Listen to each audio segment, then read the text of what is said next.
Welcome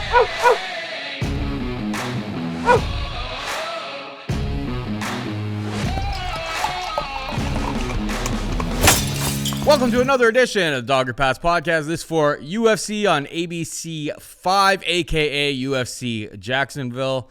I'm Paul Shaughnessy. Producer Megan's on the sticks. Cody Saftic is on the line. This episode of the Dogger Pass Podcast and all episodes of the Dogger Pass Podcast are brought to you by PrizePicks. Use promo code DOP when making a new account to get a match up to $100 on your first deposit. Before we even jumped onto before we went live, a little chat before, and we were talking about Muslim Salikov never being Cody's friend.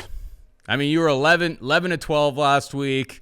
Would have made the bookies cry, make up for a whole bunch of weeks. But credit where credit's due. Nicholas Dalby has really turned a corner in his career. I had Salikov by knockout, which was really never close. Frankly, Dalby with the head kick in round one, at the end of round one, was the closest to anybody getting a knockout in that fight. Didn't see that coming. Got to start respecting that guy. So now that I say that, he's probably going to get flatlined in the first round next time he goes out there. But guy kills people with pressure, and he's very, very well-rounded. Yeah, I can't complain about last week. 11 of 12 overall. Salikov, the only one loss, but we hit 4 underdogs. And of those 4 underdogs, Paul Shaughnessy, the rare week where most of them cruised. Like we had Jared Cannonier over Marvin Vettori, lost the first round, of course, but outside of that, looked pretty flawless throughout the next 4. Armen Petrosyan goes out there and breaks the prospect, absolutely beats him up, wins all 3 rounds, in my opinion. Kyung Ho Kang, Mr. Perfect, with the easy first round club and sub, and then Hernandez beating Dennis Bondar, who ended up being a bum. So yeah, the reads were good, the underdogs hit, everything felt good, and now we just got to consecutively put these weeks together. So we've got a 14 fight offering this week, and I can't say I'm as ready as I'd like to be for it, but here we are all the same, and we'll break them down. I wish that they gave, I feel bad about Carlos Hernandez not getting that finish. It didn't affect me. I had him just on the money line, but man, that's a finish. 1 second left. We'll calling that a head, decision. But I think Kaposa posted the Rampage Jackson. I forget who he does the slam to. Someone tried to put Ricardo him in Rona. Yeah.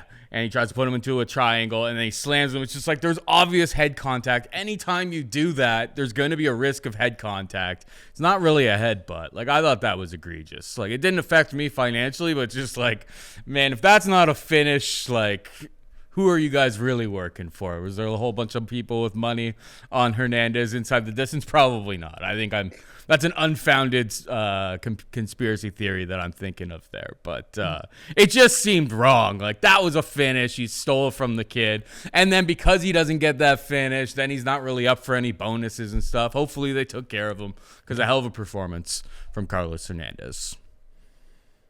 Yeah, completely agreed, man. It's nice to see the young kid get paid. So, go out there, get the win. Flawless victory. Bondar actually did look a little bit better than I expected him to.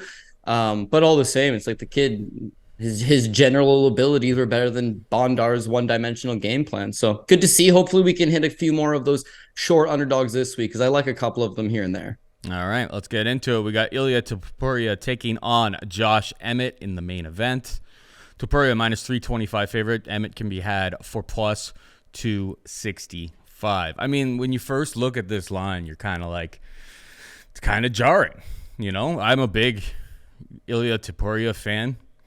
He was minus 150 against Bryce Mitchell, but frankly, he looked like he was minus 1,000 against Bryce Mitchell. He absolutely killed him from pillar to post. This is a step up in competition. This is a guy who has fought for the belt in Josh Emmett that he's taking on.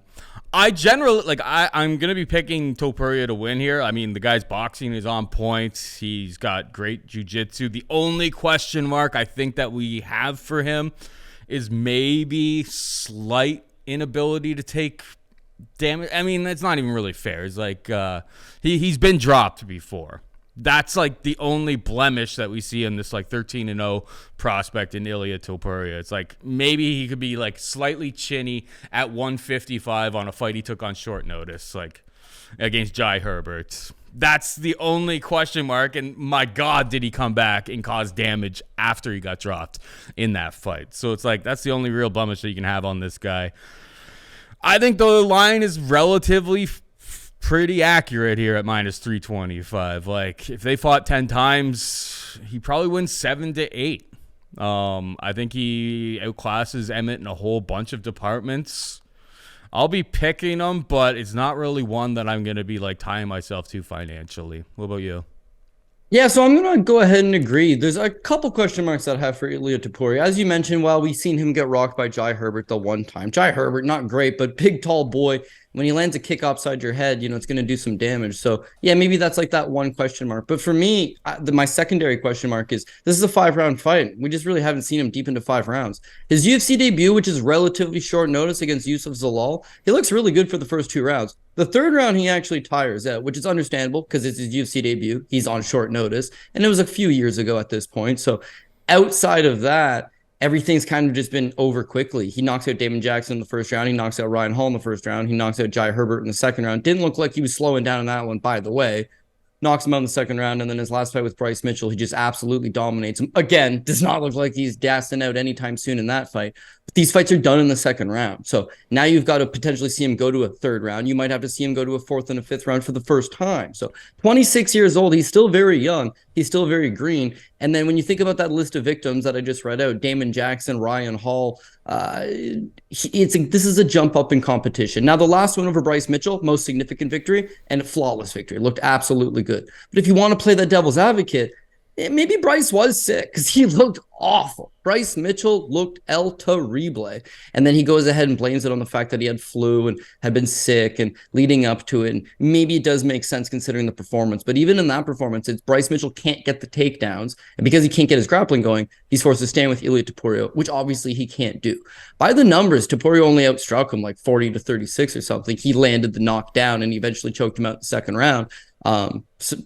Wrestling looked good in that fight. Grappling looked tremendous in that fight. Power has always looked good in that fight, but not necessarily a ton of volume. So when I think about how he matches up with Josh Emmett, well, Josh Emmett has fought 5 rounds before. Josh Emmett has gone later into these fights. His fight with Calvin Kattar was an absolute war of a 5-round fight, which he lands over 100 significant strikes. He's been in those waters before. His fight with Shane Burgos, not a 5-round fight, but again, lands 126 significant strikes. So he can go pace, he can go volume, and he can go into the 5th round. If you want to talk about Topuria's power, I mean, nothing compares to Emmett's power. He's got legendary ability to go out there and knock guys out. And even his last fight with Yair Rodriguez loses, but in the 1st round, my, oh my, did he ever have Rodriguez hurt? And that's the kind of things that he can do. So he can play that low volume game and just rely on those big, big power shots, or he can also turn up the heat down the stretch. So I actually kind of think I like this one better from a live betting standpoint. I think Ilia Topuria, who I want to make my official pick, we don't know enough yet. I would rather him fight Josh Emmett and potentially lose a round, maybe drop a round early, and then can you take a 38-year-old Josh Emmett late? Does it look live like his cardio is going to hold up? If so, technical boxing, a ground game. If he's able to hurt Emmett, drop him to the ground, capitalize on that. You're seeing Emmett just come off a submission loss to Yair Rodriguez. Topuria probably able to do the same thing if he can hurt him first. All these things make me think that Ilia Topuria eventually gets the win. You always say I'm an ageist. Part of that's coming back into my mind. 12 years younger, getting into the prime of his career, big power, great submissions. Why do I want to go against Ilia Topuria? But I look at this money line. I don't like it. You got the experience. You've got the proven ability. You've got all that stuff from Josh Emmett and a good plus money line too. So we took an underdog main event last week. Don't think I'm going to get there this week. I'm going to go Ilia Topuria, but I think I might possibly be buying into the hype. Yeah, it was only like 3 years or less than 3 years ago now when Topuria made his debut against Yusuf Zalal. I had a plus 160 ticket on him, so it kind of shows you. Those are the days. Money is in the prelims. It's in the unknown a lot of the times. It's like now that he's shown us his true worth and what he's capable of. It's like, they're a lot more careful about slipping up on a line. You ain't getting Topuria plus 160 really against many people, particularly if he blows through Emmett. It's like he's in line for a title shot. We'll just say that. Moving on down, we've got Amanda Ribas taking on Maycee Barber. Minus 200 for Ribas, plus 170 for Maycee Barber. Who you got? This is going to end up being way greasier than it needs to be. I'm sure of it. And maybe Pat Mayo is going to spring one out with the plus money hit here on Maycee Barber. But yeah, I got to go with Ribas, man. If we're looking at a stylistical approach, she's got the style. She's got the the wrestling and she's got the grappling to just neutralize Barber and probably win this fight. When I look at Ribas, here's somebody that's still only 29, making a lot of improvements, but a career martial artist, right? Comes to the UFC, kind of gets, I wouldn't say fed to the wolves early, but fought some decent enough competition. The one loss to Marina Rodriguez, she won the first round, got knocked out in the second. And since then, Paul, it's been a lot of grappling. Yeah, she can strike a little bit, but why bother striking if you can get your grappling going? And you look at her last 3 fights in particular, Virna Jandiroba actually knocked her down. So this goes back to the fact that she shouldn't probably be striking for these long periods of time. And Maycee Barber's rugged enough and has some good elbows in the clinch. Don't try to strike with her on the feet for parts of these rounds. Just get the wrestling going. But she did take Virna down, and she was able to out-grapple her, which I think is a feather in their cap. Her fight with Caitlin Chookagian, who's probably the number 2 girl in the world and kind of been that number 2, number 3 slot for a long time, proven veteran. Again, 3 takedowns in that fight, controlled some of the action, ends up losing a split decision in a spot that I didn't think she had much of a chance, but proved she can get her wrestling going. She can cut off the cage. She's very fast. She's versatile. And then her last fight with Viviane Arroyo, much of the same, 2 takedowns, controls her, 98 significant strikes landed. Pretty good performance of Ribas that I think you continuously see her getting better, and a lot of that wrestling and that grappling. When I look at Maycee Barber, she should be there. You look at Ribas as a young prospect. Barber's 25. Barber's young. Barber's still improving a lot. But Barber almost seems to me like she's plateaued a little bit. Like, here's the girl that came from Ryan Schultz's camp in Colorado when she first started. Ryan Schultz, the man from IFL champ, really hard-nosed wrestler. One of these Portland, Oregon, hard-nosed grinder type guys. And that was kind of her early game, is that she could also wrestle. She could also grapple. But at some point, she separated herself from Ryan Schultz. She started working a lot on her striking. She's bounced from a couple camps here and there. She's gotten a lot of different looks, used a lot of different coaches. And the wrestling just hasn't kept up. Almost all of her fights, the Roxanne Modafferi fight, blame it on a blown out knee, but she got out grappled and out wrestled by Roxanne Modafferi. Bad look. Her fight with Miranda Maverick, robbery win. But again, Miranda Maverick, who has proven to us that she's really not that good of a grappler, was able to take her back, was able to neutralize her, was able to control those positions. Montana De La Rosa took her down. Jessica I took her down. And then their last fight against Andrea Lee, a girl who's historically largely struggled in the wrestling department, she took her down 5 times and took her down effortlessly, gassed out, and still took her down by muscling her around. So if you're just looking at it trend-wise, it's like Maycee Barber, is rugged. She got good cardio because she's in Colorado. She's rugged. She throws those elbows. She's scrappy. She wants to fight. She gave Alexa Grasso a tough fight, won the 3rd round against her. So, there's something there. She's just giving up all sorts of takedowns. It's not improving. It's not getting any better. So as she continues to climb up the mountain, she's going to run into those problems. And if that's happening against Andrea Lee in your last fight, don't know that there's enough time to switch it up that you're all of a sudden going to stuff Ribas or explode back up to your feet and put on some great clinic. So the plus money on Barber actually does look tempting. I'm not going to lie, but I just can't get there. Got to go Amanda Ribas to take her down.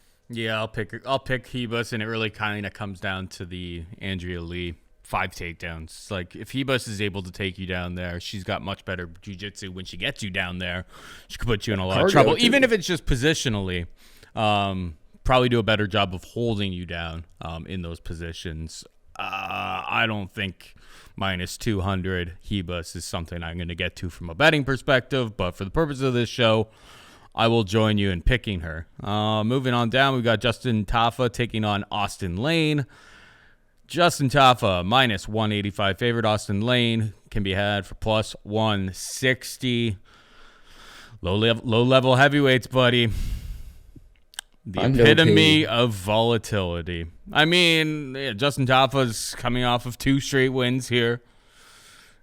But they're against Harry Hunsucker, which is basically the absolute layup. Parker Porter knocking him out in the first in a minute is not too bad for the lower tier of the heavyweight division. And Austen Lane will probably be most remembered for being on Contender Series and getting knocked out by Greg Hardy in about a minute. I like Tafa, but I mean expect craziness here. Like I really struggle at any time for low-level heavyweights to ever get to a minus 185. Both of these guys are big.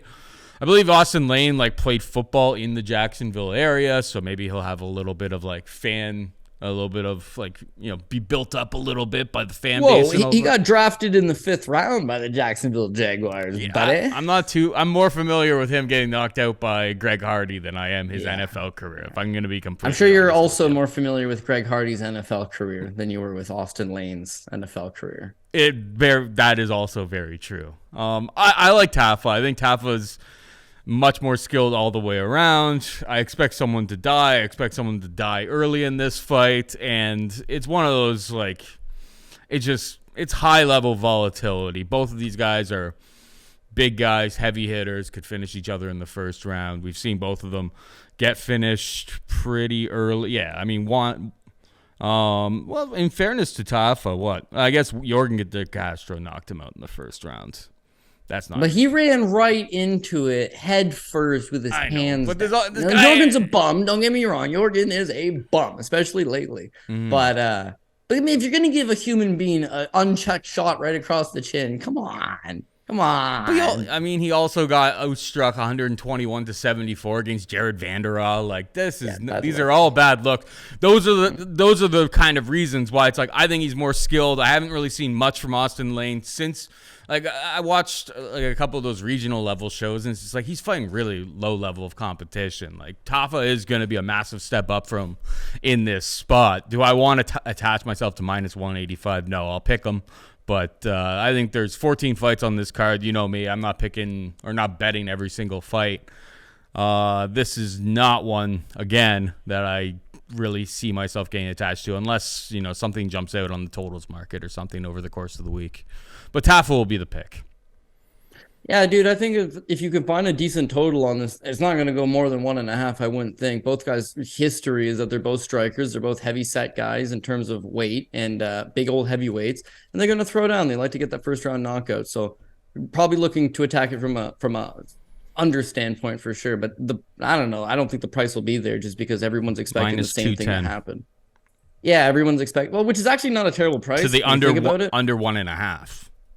Yeah, under 1.5, which I don't typically like betting under 1.5. But all the same, Austen Lane, his last 6 fights have all ended in the very first round. So if you're looking at him, that's how he ends it. And then I suppose in Tafa's case, yeah, his last 2 wins, probably the best that he's looked against low-level guys, and both of them are first-round knockouts. So this is a fight that probably ends in the first round, -210 and under 1.5. Not a terrible price. And if you can get it specifically for it ends in the first round, but why not just take Tafa in the first round if that's how you think it's going to go? And by the way, like you said, middling heavyweights, both bangers. Do you want to be taking this kind of price tag on either side? On either side, yeah, Austen Lane's the plus money. You would feel better about it. But I do think Tafa's going to win, like you said. He debuts in the UFC. He's pretty young, actually. But he debuts in the UFC against Jorgen de Castro. And inexplicably, because I don't know why, it's on the main card of Israel Adesanya versus Robert Whittaker, a pay-per-view main card. This guy debuts, undefeated, 3-0, looks awful and loses to Jorgen de Castro. And then, again, inexplicably, because I can't tell you how, his very next fight is on a pay-per-view main card for John Jones versus Dominic Reyes against Juan Adams, which he did win by first-round knockout. How did he end up on back-to-back pay-per-views? I don't know. But his brother, Junior Tafa, is a glory kickboxer, a former decorated champion from the New Zealand area. He's got a lot of top-level training partners. They got a lot of guys that are in the UFC, so maybe they're talking to Uncle Dana for him, but still 2 fights in the pay-per-view. There's some type of expectation for him. Now, the Vanderbilt fight, he looked absolutely awful. And the Carlos Felipe fight, to a lesser degree, he looked pretty awful. Knocks out Harry Hunsucker. Who cares? But I think he takes 1.5 years off between Harry Hunsucker and Parker Porter. And again, he's still pretty young. He's only 29, which at heavyweight is very, very young. He's giving up 6 inches in height to Austen Lane, which is not going to be good. But his brother's 6'3". His brother's a decorated kickboxing champion. I think he'll be okay fighting the taller guy. I think he'll be able to get it to the inside. I think he'll be able to utilize his leg kicks. I think he is the tougher, more durable guy. And I think when he came back against Parker Porter, looked really good on the scales. And then you didn't get to see him for a long time, but goes out and gets a significant enough win by knocking out Porter in the first round like that. So I would say that he's still on the up and up. Lane, meanwhile, he's 35 years old. So yeah, he's one of these explosive athletic NFL guys, but so far none of these explosive athletic NFL guys have really panned out. Greg Hardy himself, you mentioned that he's most famous for losing to Greg Hardy, which he is. He lost on the Contender Series. It was an NFL guy versus an NFL guy, and then he goes out to lose his very next fight to Frank Tate, who was 5-5 at the time, by first round knockout. His other loss of his career, Vernon Lewis, again by first round knockout. But I will admit he did turn the corner after that. He's an explosive guy. He's figured out how to sit down on his punches. And when you look how he moves physically in that initial fight on the Contender Series versus Greg Hardy, as opposed to how he moves now, He's an athletic guy that clearly has been training and clearly been getting better and clearly making improvements. So the athletic advantage goes towards Lane. Both of them can absolutely crack, and he may have a chance of beating Tafa to the punch. But I think Tafa's just tougher, more durable, has the experience, has a number of fights in the UFC, has fought on a couple pay-per-view main cards already at this point, and again, 29 years old, still making improvements. So I think he will win. It's just dangerous proposition when you know both guys are massive set dudes throwing down in the center of the cage. And I'm picking the guy that's 6 foot, taking on this 6'6" of a mammoth of a man. Tough proposition, right? But again, I think that he's going to be comfortable and kick. If I thought that Lane's grappling had vastly improved and he would take down Tafa or spam cage control, I don't think I'd like this one all that much. But if they're just going to stand and bang, I think he'll be okay. I think Justin Tafa will be able to get the better of him eventually. Man, yeah, that loss to Frank Tate just looks bad. It's a killer be killed. People He's either going to clip you and you go down, or you clip him and he goes down. Yeah, I mean, people like trashing my guy Chase Sherman. Chase Sherman knocked that guy out in the first round. Not very good. I mean, Tafa won. Tafa round 1 is plus 150. It's like, if I was forced to make a bet on this, I don't hate that, to be perfectly honest. At least we know that, like, Tafa, outside of the Organ de Castro fight, has been able to take punishment, has been able to take damage. It's like, you look through Austen Lane's career, it's just like, the guy gets killed quite a bit. Yeah, Tafa won. I don't love it, but, like, well, it's not horrible. Tafa round 1. Tafa round 1 KO had been, like, plus 200, and that's been bet down because people are like, this ain't ending in a sub. Somebody's getting knocked out.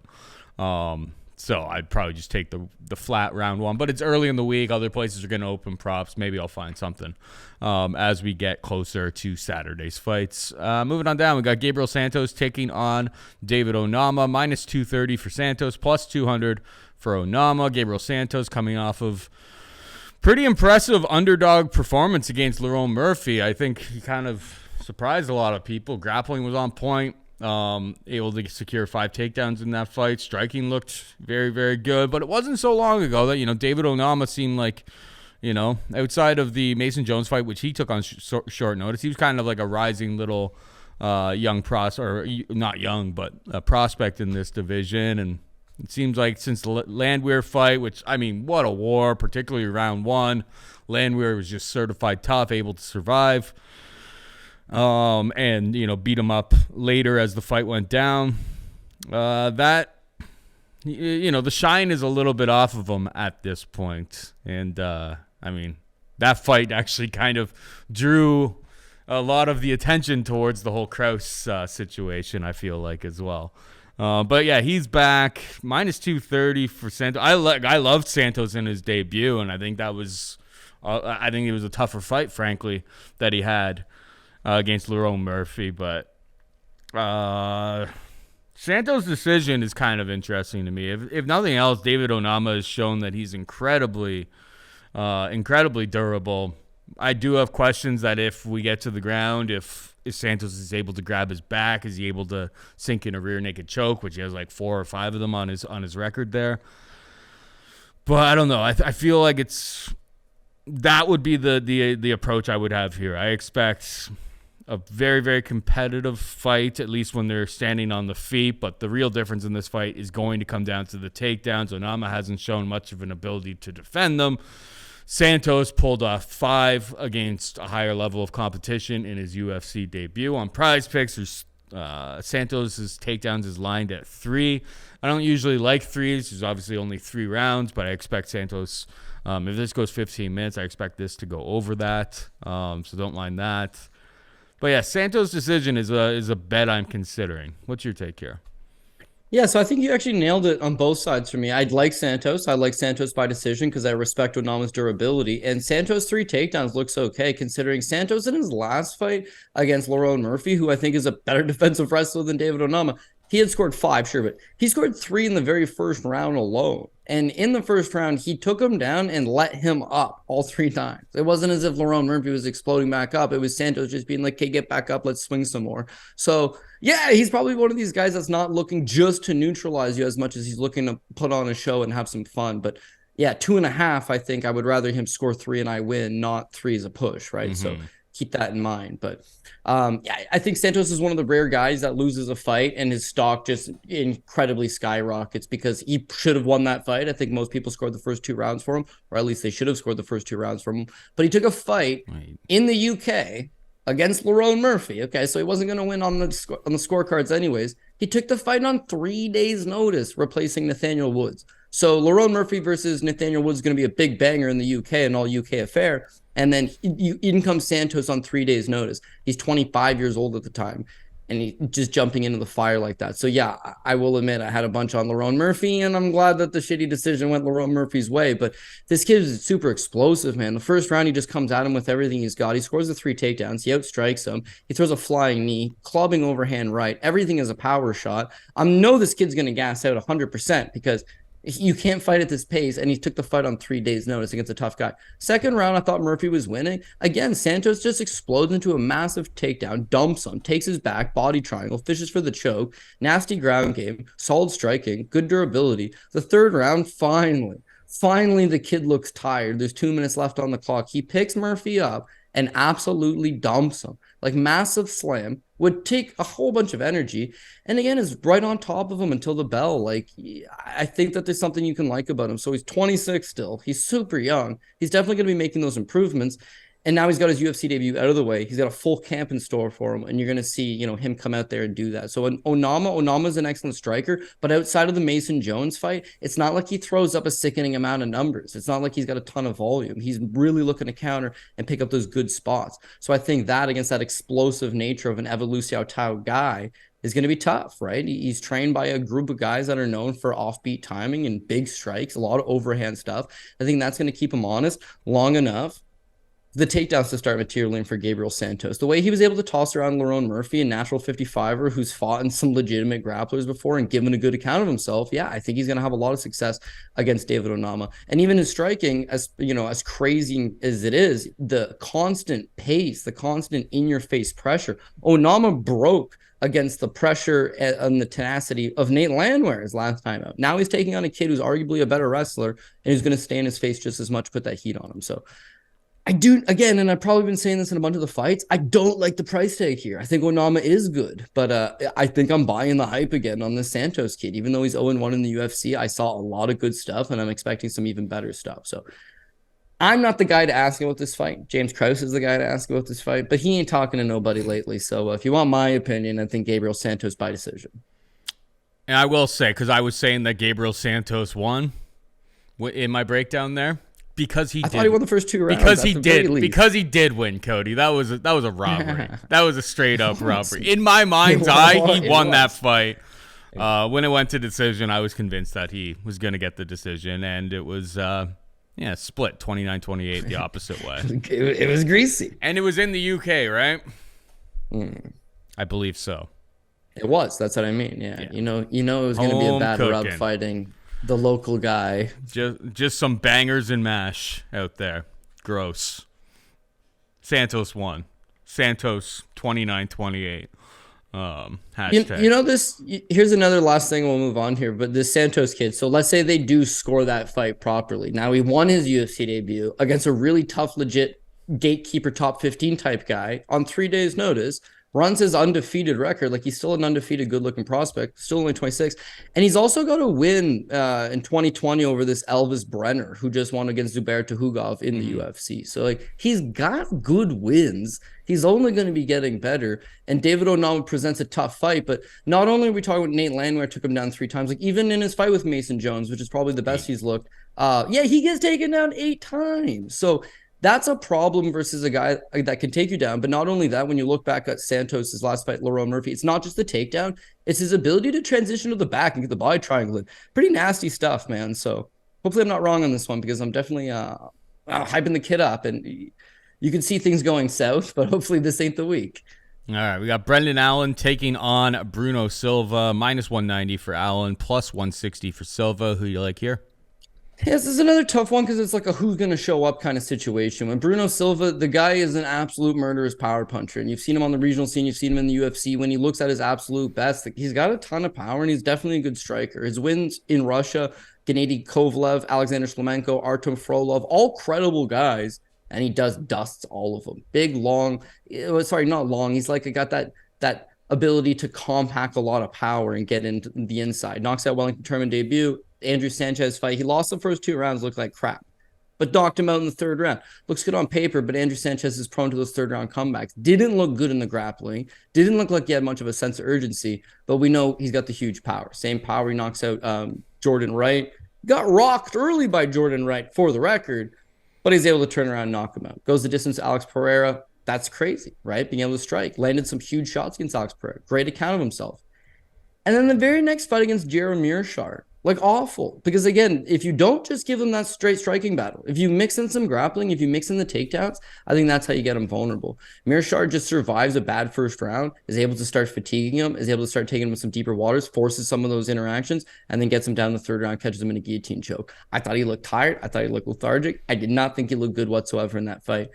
But I did pick him against Brad Tavares because he's an underdog. And at plus money, the way the guy bangs, and Brad Tavares is not going to take him down. Look, why not? So he catches him. But those are the type of spots that I wouldn't mind backing him at plus money if he's just going to bang. Brandon Allen, meanwhile, sometimes he likes to bang. He tried to bang with Sean Strickland. He tried to bang with Action Man Chris Curtis. When he stands in the pocket a little bit too long, his chin, his durability, not good enough to do that against Bruno. But he's shown recently that he's evolving. He's making a lot of improvements, and it's the grappling, it's the pace, it's his ability to force those takedowns and then get to work with the submissions, right? Really draw on his opponents, tire them out. I think that would be the key here. So he trains with a lot of good strikers, and maybe they're in his ear. Hey, man, you do good against us. You could do good against Bruno. But like, if he just minds his P's and Q's, forces up against the cage, gets this thing to the ground, he's going to be able to zap him, take some of that power away, do the same thing that Andrew Sanchez could have done, or do the same thing that Mearshart did and catch him in the 3rd round. But I think Brendan Allen's grappling would just be the key to victory. And I like betting grapplers over strikers most of the time. So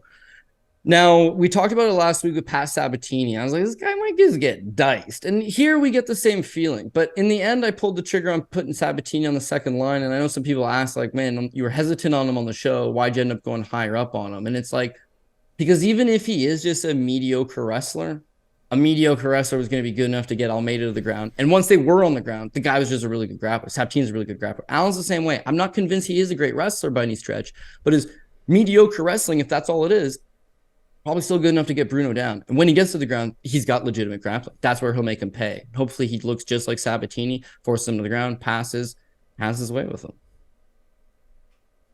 Yeah, I mean, it really comes down, like, I can definitely, like, Allen seems kind of risky because we've seen Bruno's power. We've seen his ability on the feet. He can knock out anybody at any given time. But, yeah, the one chink in his armor is I think, that grappling ability. And if Allen does come out here, shoots takedowns early, takes away a lot of that a lot of the most damaging shots, which are going to happen in the first 5 minutes from Bruno Silva, I think he can make this fight very, very easy on himself because he's improving. I think like he could totally hang on the feet here. He just makes the fight a lot more dangerous for himself. Because he's been improving, because he's got a good team behind him, I'm going to side with the fact that Brendan Allen is going to come out here. He's going to force it up against the cage. He's going to make maybe the first 5, 6, 7 minutes ugly in this fight. Don't just hang out at range and exchange and catch a W by doing it. Maybe he takes him to the ground, and I think if he takes him to the ground, he's going to have a massive advantage in jiu-jitsu. Allen by submission, what is that? That would be... maybe kind of it's not even that good. It's like plus 160. I was gonna say, yeah. You'd have to get that's what they're expecting that to happen. Mm-hmm. Don't mind that. But yeah, I don't think I'll be getting to that prop. But yeah, Allen will be the pick. But yeah, one of those picks that I could totally see it just blowing up in my face, and people who want to go down the Silva round 1, Silva KO 1, which is like absurdly long. I'm not going to fault you for that either. Moving on down, we got Neil Magny taking on Phil Rowe. Minus 170 for Neil Magny, plus 150 for Phil Rowe. Who you got? Yeah, this is the first time I've ever seen Neil Magny not have a reach advantage over somebody. So it'd be a funny fight to see at the weigh-ins and to see how it plays out, if that plays out to anybody's benefit at all. But Yeah, this is an interesting fight. Magny at 35 years old, like he's going to fall into that gatekeeper role. And I think Phil Rowe's someone that certainly needs to beat some like credible veterans before anybody thinks that the hype on him is, warranted. The hype back on him because he was a busted prospect a couple years ago, but now he's getting some wins under his belt. So it makes sense to match him up against a guy like Neil Magny. The way I see this one playing is that Phil Rowe, BJJ black belt, right? Trains with some great guys like, Rodolfo Vieira, he trains with Jacques Souza. He spent a lot of time with some very high level BJJ black belts over in Orlando. He himself, I wouldn't call him high level, but he is a BJJ black belt, so his grappling's okay. And it's his decent cardio, his ability to just push a pace against these guys that just gas out halfway down the stretch. He throws 10 punch combinations if need be. He lets his hands go. He makes it ugly, and he ends up catching them down the stretch. His fight with Orion Koski, a terrible fighter for the record, but loses the first round, which is not a great sign. Gets taken down. Again, not a great sign. Comes down the stretch because of his terrible cardio. Jason Witt takes him down 4 times. Easily, like nothing. Out controlling him, like nothing. Jason Witt can't take a punch. Catches him in the second round. Nico Price can take a punch. Nico Price was throwing down. He outstruck him 111 to 63. But in the end, Philip Rowe, he ends up catching him. So I got to give him his kudos, but go back to the wrestling. Go back to the takedowns. This guy's takedowns aren't very good, and that length is not to his advantage. Neil Magny, he knows the same stuff. He wants to wrestle. He wants to grapple. And when they give him these power wrestler guys, when they give him these Gilbert Burnses or these Michael Chieses, he just can't, because when you're that tall, you're not great at exploding off your back. Rowe's the same way. Magny's a better wrestler than Rowe. He's not a better wrestler than some of those other guys, those short, stocky, compact guys. But in terms of hand fighting, in terms of in the clinch, in terms of over-unders, in terms of getting the fight to the ground, I just feel like Neil Magny's a better wrestler all around. Exploit that part of Philip Rowe's game, which he's capable of doing. High ring IQ, always fought with the veteran savviness to him. I think he's able to go do that. If he gets drawn into these striking battles, not the end of the world. Neil Magny is technically a better kickboxer. He throws straighter. He's got a better jab. He's got a good body kick. But Philip Rowe just throws like a madman. He's going to swarm them with 6 or 7 at a time. They're going to come over. They're going to come under. They're going to come from everywhere. And he's going to have a little bit of a power advantage over Neil Magny. So Neil does not want to strike for the whole time, but I think he can use his technical at-range kickboxing, pick his shots here and there, then get those takedowns. Those takedowns lead you to winning this fight. So I'll take Magny. I'm taking Magny by decision. I don't think he's going to fight with like a sense of I need the finish. I think he's going to fight with a sense of I need to control these positions, not take a whole lot of damage, shut this guy down and neutralize him. So Magny by decision. Yeah, first bet I made this week was Magny at minus 143. I agree with pretty much all the same points. Magny's he's been in there so much. He's such a generalist. And yeah, when he is outmatched in the grappling department is when he's struggled the most in the UFC. But he's been in there with so many great guys at this point. And the wrestling should be a significant advantage. And because I like betting on a guy like this, it's like, because I know he's going to quickly attack what he feels like is his biggest advantage in the fight. The Chiesa one kind of threw a whole bunch of people for a loop. We didn't really know how the wrestling would play out there. And it played out that Chiesa, who was moving up a weight class, was considerably stronger in those positions. And Magny looked horrible in that fight. Maybe that plays out here, and I'll lose my bet. C'est la vie. That's life. But Magny by decision. I only see it like plus 110. It's not great. Plus 105, plus 110. So it's like everyone's kind of expecting it, but I mean, that is the most likely outcome as far as I can see. Magny will throw some jabs and stuff to keep it busy, and then fish for takedowns. Sneak in when maybe Rowe overextends on a punch, push him up against the cage, and it may not be the most exciting fight, but I expect Magny to come away victorious. So sounds like we're on the same page there. We move on. We got Randy Brown taking on Wellington Turman.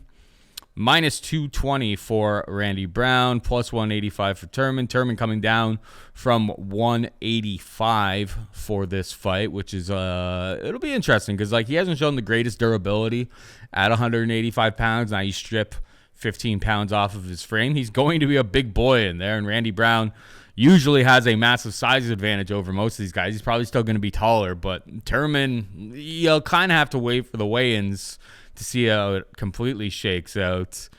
I don't know. I haven't thought too deeply about this one. It seems like a little bit of action is coming in on Turman. I'm struggling to really make a pick and where to go in terms of like a bet on this one until I see the weigh-ins. Like Wellington could just absolutely botch his weight cut, miss weight, and you know, like, you're not going to be backing him in that type of situation. I'm interested to hear what you have to say first, and then we'll go from there. Yeah, well, I kind of want to see the weigh-ins as well. Like Turman didn't look like a massive 185er by any stretch, but he fought Carl Robertson, who ended up being a 205er. He fought Andrew Sanchez, who fights in the PFL right now at 205. He fought Sam Alvey, who ended up at 205 and actually fights as a heavyweight on the regional scene for whatever reason now. He fought Misha Cherkinov, who was a career best 205er, right? So the guy's mostly fought big middleweights, and now he's coming down to 170 pounds, taking on a guy who's like all length. Like he's all length. If Turman just shows up and he's a panzer tank of a man and goes out there and bullies them around, like he's going to be way stronger. He's outstrength some of these guys that are twice his size because he's a strong guy. And he's a shoot to box, plodding, flat-footed, come forward, there to get hit all day long. And I think Randy Brown will be able to dance around this guy and tee off when need be. But once that distance gets closed and you end up in the clinch with him, he's going to be way stronger. He shows a 21% takedown accuracy in the UFC, so like not good. But he's good at forcing guys up against the cage and just trying to muscle them to the ground, bully them to the ground, attempting multiple takedowns, and eventually getting one of them to land, one of them to stick. I think the best way of going about this one is to take Randy Brown after the first round.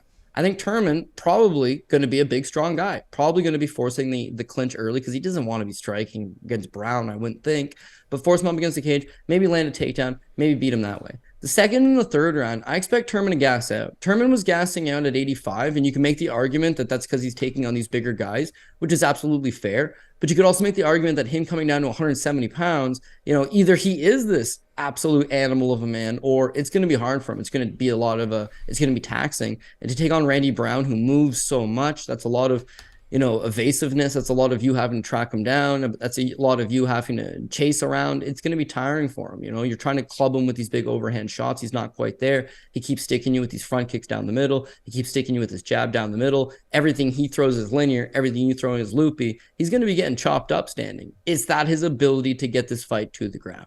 Now, Randy Brown, similar to a Neil Magny or a Phil Rowe, once they are on the ground, it's troublesome for them because they have long limbs and it's hard to create that space and explode back up. But I'm hoping he's closer to a Neil Magny with decent wrestling than he is to a Phil Rowe. Because if he can keep this fight standing, keep it at range, I think he's got this fight beat up all day. So I got to take, I'm going to take, he's a favorite enough in Randy Brown, but Matador him from the outside, use that speed, use that jab, win the fight. I would think I'm going to take him by decision, but Turman's also been KO'd a few times in the first round. He got knocked out by Andrew Sanchez in the first round. And coming down to 170, if he does have a bad weight cut, then it's all off the table. So I'm not going to chase a prop there. I'll probably just go with the straight up line on Randy Brown. Yeah, Randy Brown. Randy Brown is a prick. I mean, I kind of forgot about the Petrosky fight. Getting taken down 8 times by Petrosky is not the greatest look. Like if you're gonna have the Misha Cherkinov fight, it's a dope result. Oh, he got an armbar win over a BJJ black belt, an armbar from guard. But when you watch the fight, oh my god, it's awful. He's gassed. In the first round, he rides on his back for a bit, can't get anything out of it. Second round, he's gassed. They fall to the floor, and he just throws up a sloppy armbar. And because they're both gassed, Misha's just like, I'm out of here, and taps out. Like his grappling's not that good. His grappling is not that good. I guess he gets like a little bit of shine from just training with Glover. Yeah. Who is and Alex Pereira by association. By association, by default. I mean, I can only imagine. They must absolutely kill him. Like it must just like, oh, sparring training. you're doing kickboxing training with Alex today there, Wellington. It's just like, oh boy. You're grappling with Grandpa Glover today. Yeah, right. All right. Well, I'll get ready to tap. Like it can't be. Imagine they were like, okay, you need to go out there. This is the position. This is the drill that we're doing. You're going to try to go dig an underhook on Glover Teixeira up against the cage and push and pull, drag him to the ground. Oh, okay. Now you're trying to do the same thing to Randy Rude Boy Brown. You know what I mean? And I'm striking Alex Pereira in the gym. Now I'm striking Randy Brown. You know what? He's getting himself prepared with those two training partners. No doubt about it. But Randy's just, yeah, there's different bodies, man. He's way faster. He's way faster because he's half the size of him, right? And if this ends up being a striking lull, again, I'm looking for the live bet because Turman could come out here and look like $1,000,000. And I'm glad I didn't bet this pre-fight flop on Randy Brown. Some parlays, I'll have Brown on it. Yeah, okay, damn there.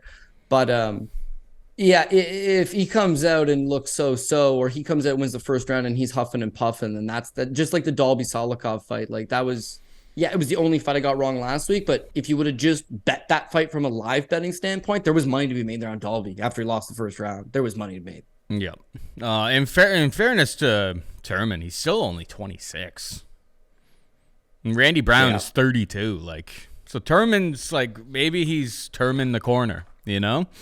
Maybe he'll be the Terminator. What a horrible dad joke that was. That was bad. That was a horrible joke. All right, let's move on. We got Mateusz Rebecki taking on Loik Radzhabov. Rebecki is a minus 150 favorite. Radzhabov can be had for plus 130. Certified banger, Cody. Who you got? Yeah, certified banger. And I think the UFC is doing a good job of both guys are pretty well the same. You know, their casual fan does not know them. They've got difficult to pronounce names and they're heavy set grinder type grapplers. They're going to come forward. They're going to force this fight to the ground. Yeah, they can both strike. A lot of it's just this mechanical, you know, overhand right, big explosive shot, but they do their best work when they're getting wrestling. They're doing their best work when they're able to establish that top control and just grind their opponents down into oblivion. Loik, meanwhile, love his style, but I've seen him struggle multiple times with it. I mean, he fought for the PFL against Rashid Magomedov, against like a decent, you know, counter wrestler. Yeah, I mean, not that good, man. And his striking not enough to fall back on. He had a bad fight with his Leaves DeJurin where he won a split decision. His fight with Islam Mamedov was a majority draw, but it was only a 2-round fight. Nathan Schull, Alex Martinez, just gasses out because even though he's able to push this grinding type game, you got to have 3-round cardio because he exerts a ton of energy. Now, to his credit, he came back, he beat Alex Martinez in the rematch, lost to Rush Manfield going for $1 million because it's a 5-round fight and Loik don't got no 5-round cardio, barely got 3-round cardio.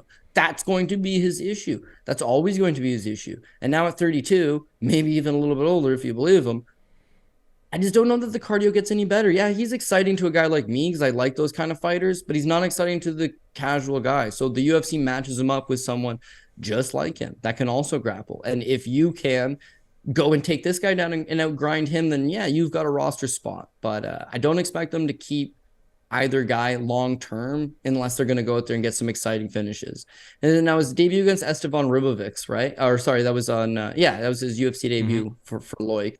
Loik Radzhabov, again, strong, physical guy, can get these fights to where he needs them. It is a good fight from him. But I look at Mateusz Rebecki, who had a bad debut, and I'm really hoping this sophomore outing is going to be a lot better because I was high up on this kid. He's only 30 years old. He comes in with a 16-1 record into this spot. And I mean, he looks like he's fought a lot better opponents on the regional scene. When you look at his record, he's got a win over Marian Zlokowski, who's the current KSW lightweight champ. He knocked him out in the 4th round. He's got a win over Dagir Imavov, who's Nasruddin Imovov's older brother and an absolute badass. A win over Magomed Magomedov. Yeah, there's 20 of those guys in MMA, but they're pretty much all good. And this one was 12-2 and pretty damn good.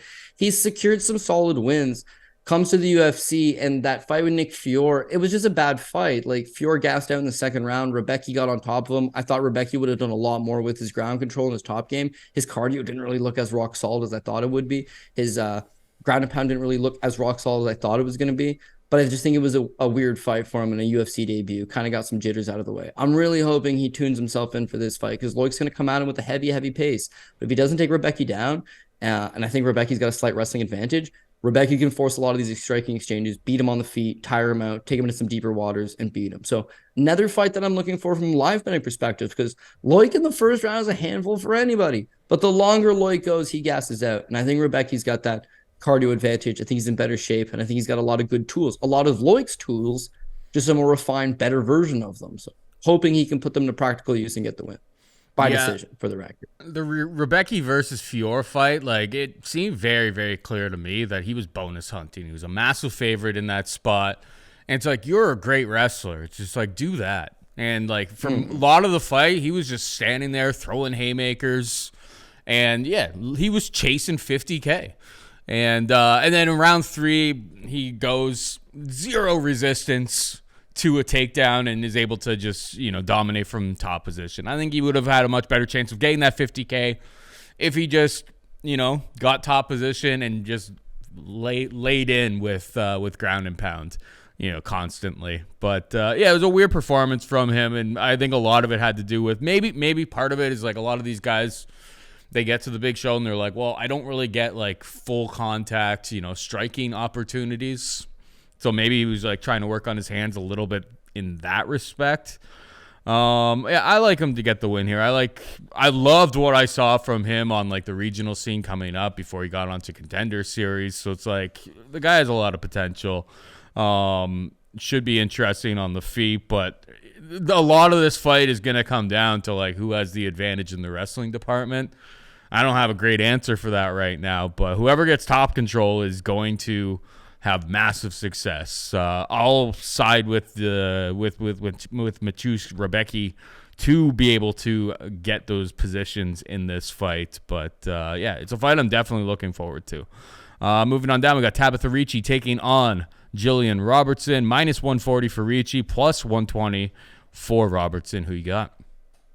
Just like you said with the last fight, it's a question of whoever ends up on top, and that's what you're getting out of here. Gillian Robertson seems like one of the better wrestlers, one of the better grapplers of the division, and she hasn't had a whole lot of success, but that's at 125 pounds, where maybe she always did seem like she was a tad behind. Now she's dropped down to 115 pounds, and I think it's a lot more effective because, again, there's not a whole lot of these elite wrestlers and grapplers. She's not one of them, for the record, but her level is still clear and cut above a lot of the division. So her last fight against Pierre Rodriguez, who was, a 9-0 undefeated prospect, looks decent enough. She's able to go out there, stifle her, out-grapple her, win the fight. It's a solid victory. At times she had struggled to make 125. At times her weight cuts weren't all that good, but the fact that she looked good on the scales against Pierre Rodriguez and then proceeded to go out there and perform over the course of 3 rounds without tiring out, this is probably the natural weight class for her, and could be dangerous for a lot of people. Tabatha Ricci, meanwhile, she's a natural 115-pounder at best. So that size advantage will play towards Gillian Robertson. Now, I've liked how Ricci's looked in the UFC, but if you go back to her fight with Manon Fiorot, which she took on short notice, and she took at 125, she's like way outsized, way out muscled, not even close. Drops down to 115, and they've matched her up soft. Maria Oliveira, she took her down 5 times. Poliana Viana, she took her down 5 times. Jessica Panay, again, easy takedowns for her there. Is she going to get those takedowns against a much larger, grittier, tougher, savvier Gillian Robertson? Yeah, probably not. It's not going to be all that easy. The other thing is that she relies heavily on her judo game. She's got a judo black belt. She likes these trip-type takedowns, right? Against Robertson, who's more of a wrestling-type game, I don't know that it translates. I don't know that she's easily going to be able to trip her up. Standing, I feel like she's a little bit cleaner than Robertson and probably has a little bit better volume than Robertson, but they're both low-volume strikers. And Gillian's at least ready to bite down on the gum shield, take 2 punches to deliver one, because she kind of always fights with that kind of tenacity to her. So I want to pick Gillian Robertson. I feel like the play should be Gillian Robertson. And then as I write about to lock it in, I go Tabatha Ricci for no other reason than it's plus money. And I think this fight's 50-50. I think it's a close fight. I think both girls can win. I think Tabatha Ricci probably has slightly better cardio, has slightly better striking, has slightly better maybe grappling. On the flip side, she's taking on a girl, Gillian Robertson, that's bigger, stronger than her. And the last thing I want to mention is some people might be thinking, like, what are you talking about better grappling? Tabatha Ricci, black belt, Gillian Robertson, solid black belt as well. But when you look at Gillian Robertson, and again, I hate shitting on fighters, especially it always sounds like I'm shitting on Canadian fighters for whatever reason, because I'm not. It's kind of like fairly low level for the most part. The win over Pierre Rodriguez, who has deficiency in her grappling, and she did look in that fight. But prior to that, Maria Agapova is a wash. She's got no grappling, and she was just all a product of hype. She got a win over Priscilla Cachoeira, your girl. I understand, but still, she was having trouble on the feet, got the fight to the ground. If this was the jungle, you are allowed to eye gouge. Priscilla Cachoeira probably takes that baby clean out, right? Then who wins that fight, Paul? You tell me then who wins that fight. Some of these other wins, again, it's like Poliana Botello, Courtney Casey way back in the day. That fight's now officially 3 years ago. Sarah Frata, a lot of those wins over girls no longer within the division. But the one I want to key on, because I just shit on her a few minutes ago, is that Miranda Maverick. So she fights Miranda Maverick just 2 years ago. And Maverick out wrestled her, took her down 3 times, spent 5 minutes of control time on her. Generally had better jiu-jitsu and better wrestling in that fight. Her fight with JJ Aldrich, she went 1 for 6 on takedowns against JJ Aldrich. Couldn't get her to the ground. Those are glaring red flags to me that if you're getting out grappled by Maverick, who just proved 2 weeks ago that really not that good of a wrestler or grappler, maybe you're not that high level. Her record when she completes in these grappling tournament matches, submission underground, lost to Liz Tracy. Submission underground, 30-second submission, lost to Raquel Canudo. Medusa won. Knee bar lost to Nikki Sullivan. Like, she's not even winning grappling matches. This is going to be a greasy, tough fight, but I'll take the plus money on whoever it is, and it's Tabatha Ricci, so I'm taking The plus money is on Gillian Robertson. Is it? Did it move? Or No. am I just looking at it wrong? No, like she's been the favorite the entire time. Wow. Well, she opened up at minus 160. I took her at minus. I took her everything I said. I took her at minus. And I would take a Gillian Robertson. Okay, I'll take a shoey bet on that one with you. To be perfectly honest, you'll take Ricci and I'll take Robertson and it's a shoey bet. I'll take Ricci. Yeah, I frankly thought that like Ricci was gonna be. I was about to pick against her. I know. Sure, I'll do it. I'll do it because I'm a degenerate, Paul. We got to get one, but we didn't have one for this episode. The people come for the shoeys, so we'll line one up for next week. I actually, you bring up good points about the size. I will say that, but I feel like there's a striking advantage for Tabatha Ricci if she is able to get to the top control. Like against Polyana Vienna, who's got a very, very tricky guard, really good submission skills. She's able to just hang out there the entire fight without too many issues. And I thought her last fight out there against Penne, it kind of looked like somebody who was bringing it all together. Everything's kind of coming together. Got the finish. Absolutely dominated from pillar to post.